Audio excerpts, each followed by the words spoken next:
Assalamualaikum warahmatullahi wabarakatuh. Waalaikumsalam warahmatullahi wabarakatuh. Perkenalkan, nama saya Ardian Dwi Chandra dan rekan presentasi saya Eka Yuda Prasetya. Di sini kami akan mempresentasikan hasil diskusi kami yaitu fikih zakat. Oke, langsung saja. Ada beberapa pengertian dari fikih zakat. Yang pertama menurut lugat yaitu artinya suci dan subur. Dengan arti dari fikih zakat dari istilah syarok yaitu mengeluarkan dari sebagian harta benda atas perintah Allah sebagai sedekah wajib kepada mereka yang telah ditentukan oleh hukum Islam. Kemudian secara harfiah yang berarti bertumbuh atau berkembang, menyucikan, dan yang terakhir membersihkan. Secara terminologi syariah, zakat merujuk pada aktivitas memberikan sebagian kekayaan dalam jumlah dan perhitungan tertentu untuk orang-orang tertentu sebagaimana ditentukan. Zakat merupakan rukun ketiga dari rukun Islam. Adapun hukum zakat, yaitu zakat adalah salah satu rukun Islam yang kelima maksudnya, wajib atau fardu ain atas setiap muslim yang telah memenuhi syarat-syarat tertentu. Zakat mulai diwajibkan pada tahun kedua Hijriah menurut surat Al-Baqarah ayat 43 yang berbunyi dan dirikanlah sholat, tunaikanlah zakat, dan rukuklah beserta orang-orang yang rukuk. Menurut sabda baginda Nabi Muhammad SAW yang disampaikan dari Muttafiqun alaih, Islam dibangun di atas 5 rukun. 2 kalimat syahadat, la ilaha illallah dan Muhammadur Rasulullah, menegakkan sholat, mengeluarkan zakat, puasa di bulan Ramadan, serta haji ke Baitullah bagi yang mampu. Ada pula jenis-jenis zakat yang paling kita sering zakatkan yaitu zakat fitrah. Zakat yang dikeluarkan muslim menjelang Idul Fitri pada bulan Ramadan. Besar zakat ini setara dengan 3,5 liter atau 2,5 kilogram makanan pokok yang ada di daerah bersangkutan.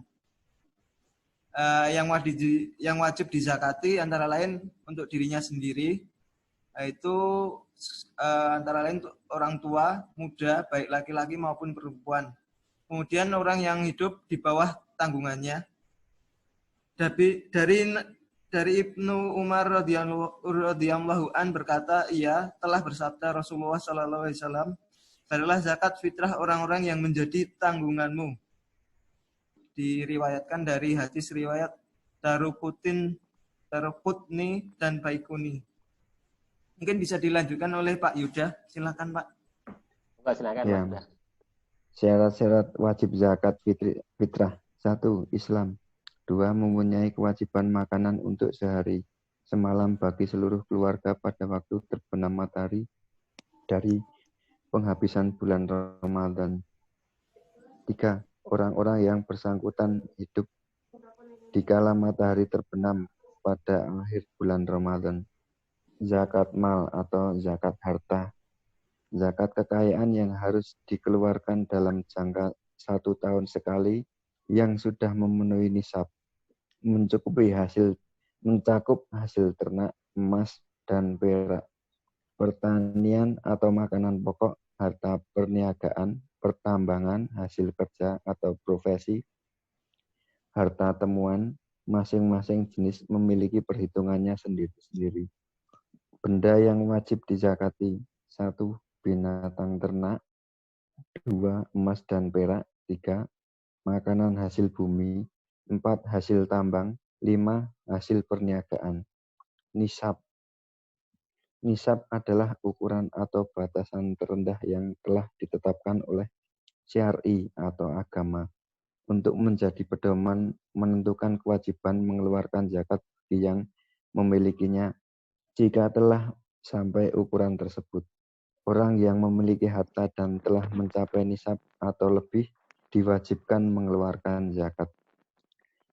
Dan selanjutnya syarat-syarat nisab. 1. Harta tersebut di luar kebutuhan yang harus dipenuhi seseorang, seperti makanan, pakaian, tempat tinggal, kendaraan, dan alat yang dipergunakan untuk mata pencaharian. 2. Harta yang akan dizakati telah berjalan selama 1 tahun atau haul, terhitung dari hari kepemilikan nisab dengan dalil hadis Rasulullah Shallallahu Alaihi Wasallam, yaitu tidak ada zakat atas harta kecuali yang telah melampaui 1 haul atau 1 tahun. Hadis riwayat Tirmizi. Selanjutnya, orang-orang yang berhak menerima zakat. Orang-orang yang berhak menerima zakat hanya mereka yang telah ditentukan Allah Subhanahu wa taala dalam Al-Qur'an. Mereka itu terdiri atas 8 golongan. Allah Ta'ala telah menjelaskan dalam kitabnya yang mulia tentang golongan-golongan penerima zakat dalam firman-Nya. Bismillahirrahmanirrahim.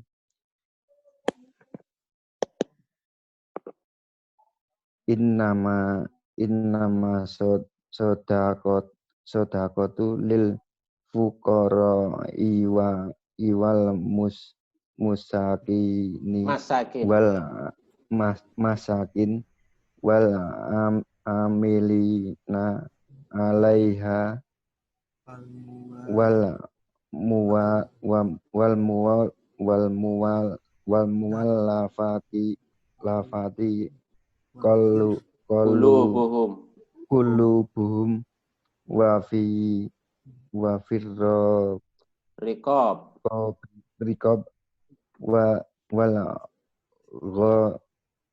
wal gharimina wa fi sabilillahi wa lillahi wal wanni nisabilillah bil nisabilillah faridatan minallahi wallahu alimun hakim. Dan artinya sesungguhnya zakat itu hanyalah untuk orang-orang fakir, orang-orang miskin, pengurus-pengurus zakat, para mu'alaf yang dibujuk hatinya, budak atau yang mau merendahkan diri, orang-orang yang berhutang, orang yang sedang di jalan Allah, dan musafir, sebagai suatu ketetapan yang diwajibkan Allah, dan Allah Maha mengetahui lagi Maha bijaksana. Selanjutnya disampaikan oleh Mas Ardian. Yang berhak menerima zakat tadi sudah dijelaskan di surat At-Taubah. 1 fakir, yaitu orang yang tidak mempunyai harta atau usaha yang dapat menjamin 50% kebutuhan hidupnya untuk sehari-hari.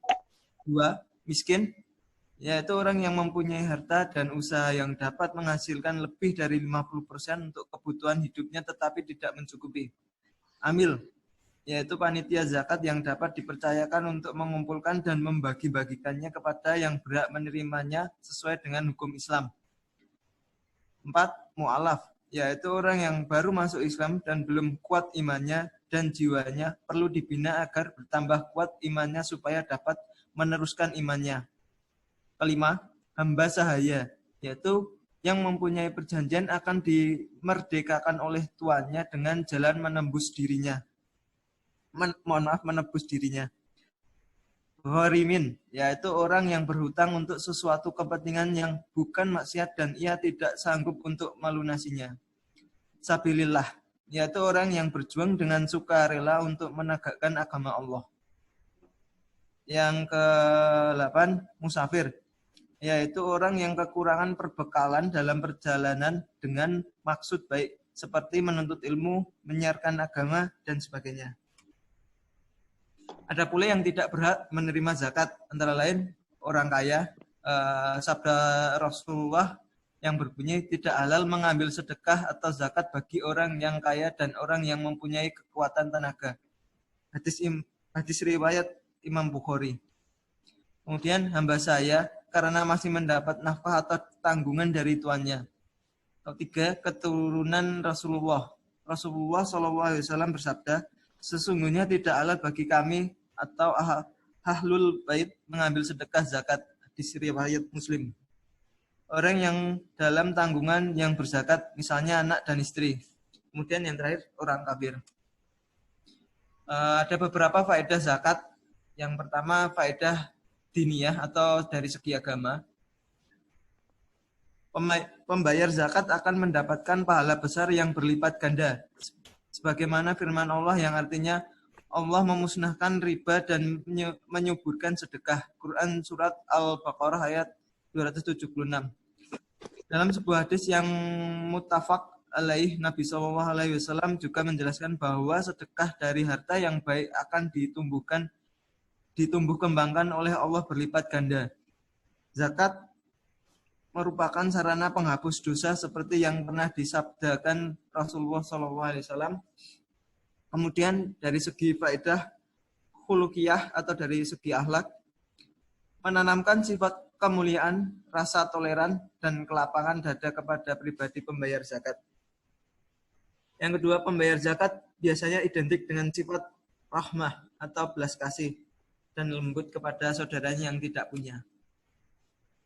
Kemudian terakhir dari faedah legitimiyah atau dari segi sosial kemasyarakatan. Pertama, zakat merupakan sarana untuk membantu dalam memenuhi hajat hidup para fakir miskin yang merupakan kelompok mayoritas sebagian besar negara di dunia. Kemudian yang kedua, memberikan dukungan kekuatan bagi kaum muslimin dan mengangkat eksistensi mereka. Ini bisa dilihat dalam kelompok penerimaan zakat. Salah satunya adalah Mujahidin fi Sabilillah. Oke, Mas Yuda bisa dilanjut. Ya, Mas. Hikmah zakat mengurangi kesenjangan sosial antara mereka yang berada dengan mereka yang miskin. Selanjutnya, pilar amal jama'i antara mereka yang berada dengan para mujahid dan dai yang berjuang dan berdakwah dalam rangka meninggikan kalimat Allah Subhanahu wa taala. Selanjutnya, membersihkan dan mengikis akhlak yang buruk. Alat pembersih harta dan penjagaan dari ketamatan orang jahat. Ungkapan rasa syukur atas nikmat yang Allah Subhanahu wa taala berikan untuk pengembangan potensi umat. Dukungan moral kepada orang yang baru masuk Islam. Dan kesimpulannya, zakat adalah jumlah harta tertentu yang wajib dikeluarkan oleh orang yang beragama Islam dan diberikan kepada golongan yang berhak menerimanya atau fakir miskin dan sebagainya, menurut ketentuan yang telah ditetapkan oleh Syaro. Terima kasih. Sekian presentasi dari kami. Silakan di-close share screen-nya ya. Ya. Oke, silakan ada pertanyaan.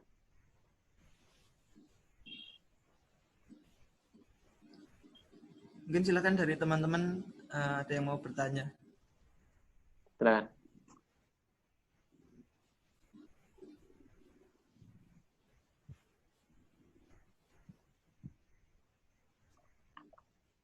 Imam, silakan, Mas Imam. Baik, Pak. Sebelumnya, Assalamualaikum warahmatullahi wabarakatuh. Assalamualaikum. Saya ingin bertanya, apakah ketika kita ingin memberikan zakat kepada fakir miskin, apakah ada akadnya? Nomor berapa, Mas? MPM berapa? Nomor 170227, Pak. 27. Imam Wahid ya? Iya. Berikutnya silakan. Saya, Pak.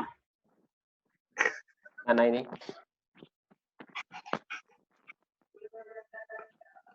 Oh, ini Sylvia. Saya Yuda. Aduh. Sylvia, silakan. Yuda, Mbak Sylvia dulu. Oh iya. Saya mau nanya, Mas, berapa zakat yang dikeluarkan apabila harta kita sudah mencapai nisab? Nomor berapa, Mbak Sylvia? 0016. 16. Silakan tadi, siapa? Mas Yuda? Ya, Pak. Silakan. Ya, Pak. Silakan. Ya, Pak. Pak.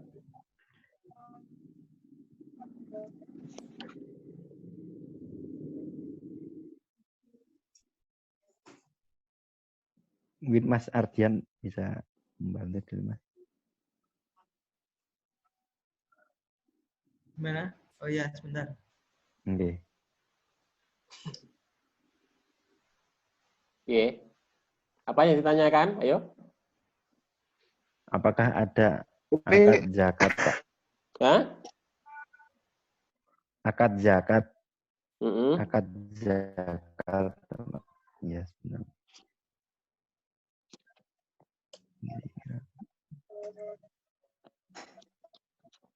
Nomor berapa, Mas Yuda? ini Yuda yang presentasi atau yang mau bertanya ini Pak? Soalnya nanya sama Yuda. Hah? Oh, Gimana? Mas Yuda mau bertanya juga. Iya, tadi ini Enggak, Yuda. Siapa tadi yang mau tanya teh? Tadi enggak, bukan? Yuda Prasetya yang mau ingin bertanya, Pak. Iya, silakan. kira mau menjawab Mas Yuda. Hukumnya apa hukumnya bagi penerima zakat yang menggunakan zakatnya itu untuk kepentingan pribadi? Bisa dipahami, Mas Ardian dan Mas Yuda? Untuk kepentingan pribadi, untuk kepentingan apa ya Pak? Soalnya kan penerima zakat kan memang digunakan untuk sendiri, kepentingan sendiri Pak. Nah, saya gini kan ada apa namanya kelompok apa organisasi tertentu yang membuka jasa dalam penerimaan zakat seperti itu Mas. Nah itu kan. Oh, maksudnya yang mengelola digunakan sendiri gitu ya? Betul kan ada beberapa kasus nih yang menyelewengkan zakat untuk kepentingan pribadi. Ya. Nomor berapa Mas Yuda? 190227 Pak. 22 7 16 227. Enggak. 19 0101 0227. Oke. Oke, silakan Mbak Bella. 4 aja ya Pak ya? Ya. Saya mau bertanya Pak, apakah bisa menitipkan zakat itu melalui orang lain gitu, misalnya saudara atau temennya atau siapa gitu, bisa nggak? Ya. Nomor berapa Mbak Bella? 1901010222. 222. Ya. Oke, cukup ya? Ya Pak. Oke. Ya, Pak. Silakan mau yang mana dulu direspon, silakan. Saya mau menjawab. Oh ya, silakan. Ya. Saya menjawab pertanyaan Mbak Sylvia, zakat yang harus dikeluarkan kalau sudah mencapai nisab ya, Mbak. Ya. Kalau untuk seseorang muslim ketika aset atau hartanya telah mencapai nisab, itu sama dengan 85 gram emas yang dia miliki selama 1 tahun. Mungkin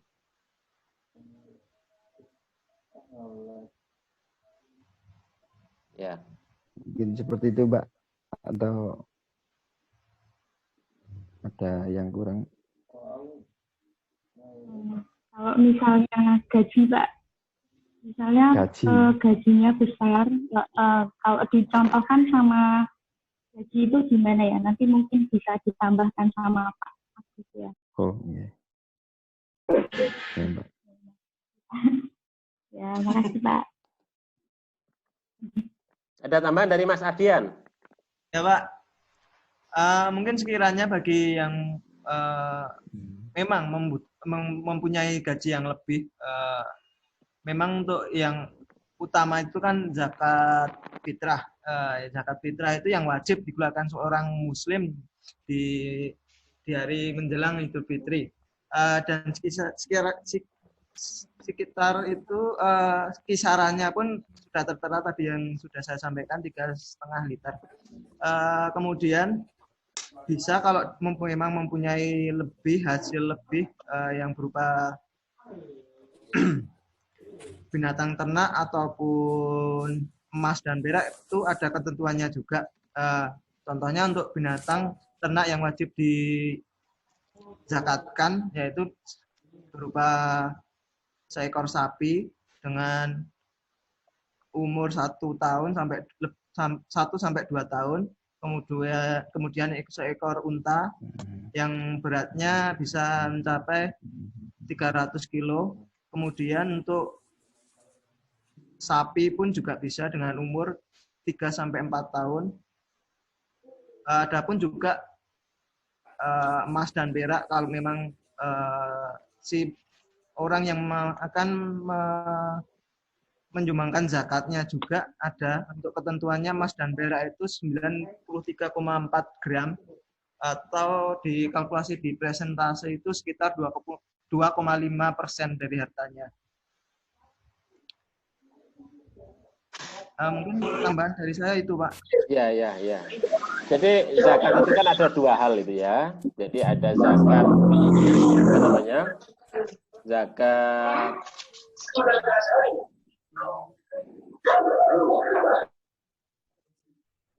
Jadi ada zakat fitrah dan zakat mal. Kalau zakat fitrah itu tidak ada ketentuan nisab. Ya. Punya harta atau tidak itu terkena kewajiban zakat fitrah itu. Jadi zakat fitrah itu tidak mengenal kaya, miskin, anak kecil, orang tua, dan seterusnya itu. Tetapi kalau zakat harta itu memang ada ketentuan, yaitu harta yang dimiliki itu harus memiliki batas nisab. Nisab itu adalah ketentuan batas minimal harta yang harus dimiliki. Umpamanya dalam konteks emas, perak, perdagangan, perniagaan, kemudian investasi, termasuk gaji, ya, pekerja yang memiliki gaji itu adalah 85 gram emas, itu nisabnya. Ya dikurskan aja, kalau harga emas itu memangnya 500.000, ya dikalikan 85 gram emas ini sekitar 42,5 juta selama 1 tahun. Kalau dia selama 1 tahun itu gajinya dikumpulkan itu kira-kira nilainya segitu, maka sudah terkena kewajiban zakat. Nah, begitu. Perniagaan, perdagangan juga sama, ya. Sementara untuk pertanian itu agak beda. Pertanian itu nisabnya itu paling rendah,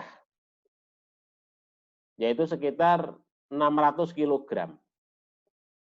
Jadi harta apapun yang dihasilkan dari pertanian ketika mencapai 600 kg, sebenarnya nggak sampai begitu, sekitar 560 kg itu ya, karena 5 ausak itu, ya. Itu harus mengeluarkan zakatnya. Dan dalam konteks pertanian tidak ada haul, tidak ada menunggu 1 tahun. Dalam dalam ayat Al-Qur'an ini wa'atu haqqahu yauma hasadih, ketika panen maka kemudian harus mengeluarkan zakatnya untuk pertanian. Jadi setiap kali panen harus mengeluarkan zakatnya. Jadi tidak lagi menunggu 1 tahun. Umpamanya tanam cabai, dalam 1 tahun itu bisa menanam 2 kali. Maka ya 2 kali itulah dia harus mengeluarkan zakatnya. Ketika umpamanya menanam cabai itu bisa menghasilkan 1 kali tanam itu bisa menghasilkan 6 kintal cabai, maka dia sudah terkena kewajiban zakat untuk mengeluarkan zakatnya. Dan presentasinya besar. Zakat pertanian presentasinya besar, yaitu 5 dan 10. 5 itu untuk lahan pertanian yang menggunakan irigasi, Sementara kalau non irigasi, artinya pengairannya itu berasal dari air hujan, itu 10%. Jadi sangat besar sekali. Sementara zakat-zakat yang lain, yang zakat profesi, zakat perdagangan, perniagaan, investasi itu sangat kecil untuk untuk nisbahnya, yaitu sekitar 2,5% saja. Jadi cuman separuhnya dari zakat pertanian. Kalau zakat pertanian 5% yang menggunakan irigasi itu, sementara profesi itu cuma 2,5% saja. Jadi sangat kecil sekali itu ya zakatnya itu. Kemudian juga zakat-zakat yang lain itu ya, zakat-zakat lain semuanya. Kemudian zakat peternakan tergantung dari ternaknya ya. Kalau umpamanya onta itu berapa itu? 5 ekor onta itu sudah terkena kewajiban zakat. Ya. Kemudian kalau sapi itu sekitar 20 ekor. Ya. 20 ekor. Ya. Kemudian kalau kambing itu 40 sampai 122 ekor itu terkena zakatnya 1 ekor kambing itu. Jadi tergantung dari dari ternak yang dipeliharanya itu. Yaitu. Dan kalau kalau peternakan itu memang haul selama 1 tahun, dihitung selama 1 tahun. 1 tahun itu kira-kira zakatnya sekali. Tapi kalau pertanian itu tergantung dari pertaniannya, ya. Kalau pertaniannya 2 kali, 3 kali, yang mengeluarkan zakat 3 kali, 2 kali. Begitu. Itu ya untuk zakat. Silakan untuk pertanyaan yang kedua silakan.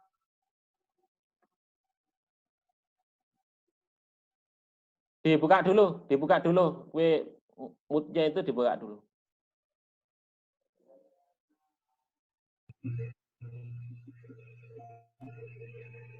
Silakan. Saya akan menjawab pertanyaan. Mungkin saya akan menjawab dari pertanyaan Mas Imam. Ya, adakah akad ketika memberikan zakatnya ke fakir miskin ya? Begitu ya Mas Imam ya? Ya, Mas. Kita mengetahui bahwa zakat terbagi 2, zakat fitrah dan zakat mal. Sedangkan zakat fitrah itu ada akadnya. Ada niat-niatnya pula untuk di saudara kita yang Nahdlatul Ulama yang berbunyi nawaitu an akhrija zakata fid-dir an nafsi wardan lillahi ta'ala. Mungkin seperti itu.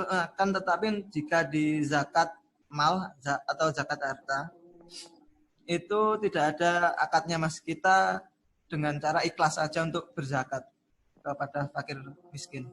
Mungkin seperti itu Mas. Ya, Mas. Ada tambahan dari siapa tadi? Mas Yuda? Sudah Pak. Apa? Gimana? Sama Pak. Sudah Pak.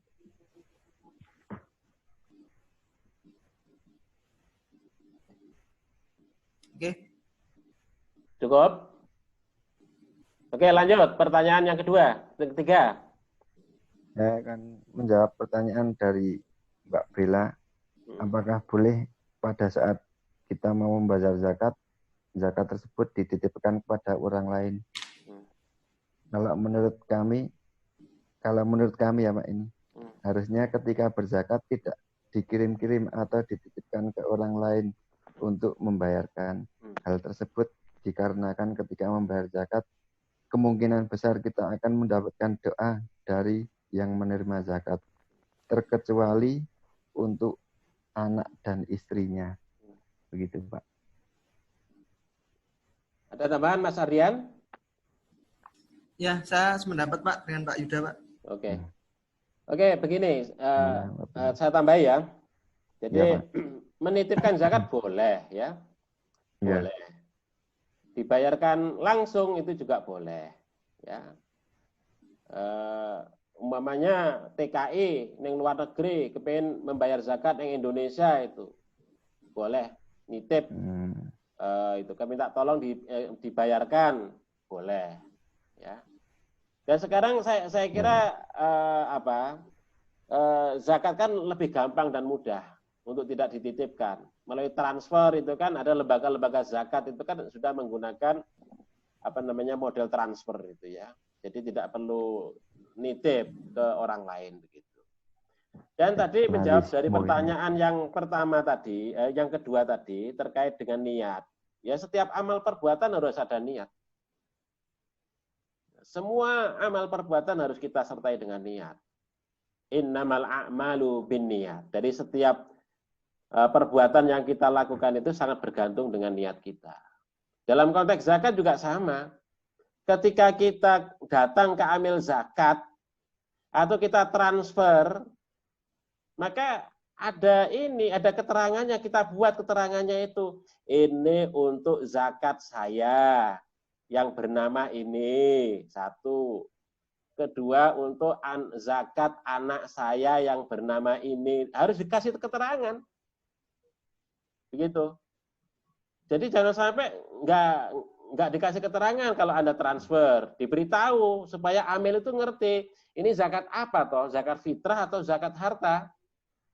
Begitu. Kalau zakat harta, harta siapa yang dizakati itu dijelaskan. Itu niat namanya. Ngerti. Karena apa? Karena supaya tahu plottingnya. Kalau tidak dikasih keterangan, nanti kemudian diposkan ke tempat yang berbeda. Karena apa? Karena zakat itu kan terkhusus untuk 8 amil itu yang disebutkan dalam surat At-Taubah ayat 60 itu. Kalau sodako kan tidak, apa saja bisa digunakan untuk sodako. Tapi zakat itu ketentuannya untuk yang terutama zakat emal itu untuk 8 asnaf itu.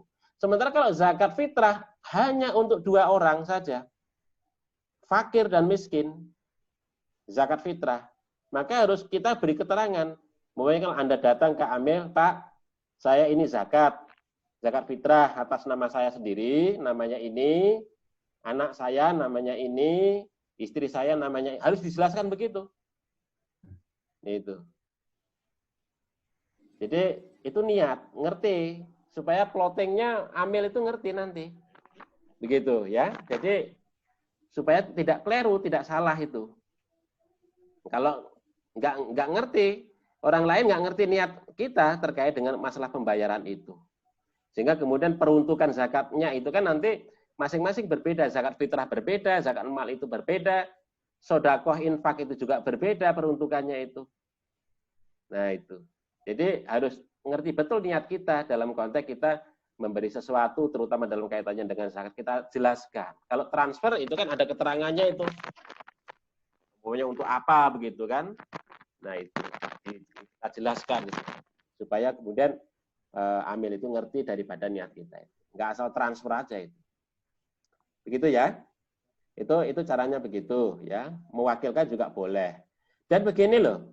Maksudnya mewakilkan itu kan kalau dalam konteks pembayaran zakat itu kan amil itu memang ya amil, peran amil itu. Memang dalam konteks membayar zakat itu kita tidak boleh memberikan secara langsung. Umpamanya kita punya harta sekian miliar, kita zakati, kita undang orang-orang miskin ke tempat rumah kita, nggak boleh itu. Dalam syariat nggak boleh. Zakat itu harus melalui lembaga amil zakat. Nggak boleh dibayarkan langsung orang-orang miskin bertemu dengan orang yang zakat itu. Begitu. Karena apa? Karena zakat itu dalam rangka untuk memuliakan fakir miskin. Untuk juga dalam rangka untuk untuk memuliakan orang-orang kaya. Supaya terpelihara hatinya, terjaga amalnya itu dari perbuatan riya. Begitu. Maka harus melalui amil zakat. Nggak boleh kok kemudian diberikan secara langsung, tidak melalui amil zakat. Maka di dalam ayat Al-Quran ayat 60 surat At-Taubah kan jelas itu. Ya. Innama shodaqatu lil fuqara'i wal masakin wal amilin. Amil. Ada peran amil di sana. Makanya dalam surat yang lain, surat At-Taubah juga itu, Allah Subhanahu wa taala menyatakan khudz min ambalihim sodakotan. Ambillah dari harta-harta mereka itu. Apa sodakoh? Yaitu zakat maksudnya. Artinya harus ada lembaga yang kemudian berperan untuk mengambil dari orang-orang kaya itu. Jadi nggak boleh orang kaya itu membagikan zakat itu dengan tangannya sendiri kepada orang-orang miskin. Karena apa? Karena nanti akan menimbulkan ini penghinaan kepada orang-orang miskin. Ya begitu. Sebagai contoh apa? Begini, umpamanya, wah, dulu itu kan orang-orang saya kasih zakat itu. Umpamanya gitu. Sama saya kok cuek banget itu. Awas, besok tahun depan nggak akan saya kasih zakat. Nah, begitu jadinya. Kalau orang bertemu langsung, orang fakir bertemu langsung dengan fakir, orang kaya bertemu langsung dengan orang-orang miskin. Begitu. Disinilah yang kemudian amil itu fungsinya dalam rangka untuk menjaga martabat fakir miskin. Jadi mereka itu menerima zakat, tapi dimuliakan. Jadi nggak tahu asal harta yang diberikan kepada mereka itu dari si A, si B, nggak ngerti fakir miskin itu. Ya, nggak tahu. Tahunya mereka itu menerima bantuan itu dalam rangka untuk kemudian mengentaskan diri. Sehingga kemudian mereka nggak merasa bergantung kepada si A, si B, merasa berhutang budi kepada si A. Nah itu peran amil itu di sana begitu ya. Jadi tidak boleh untuk kemudian orang-orang kaya itu membayarkan langsung kepada fakir miskin begitu. Gitu ya. Kemudian silakan.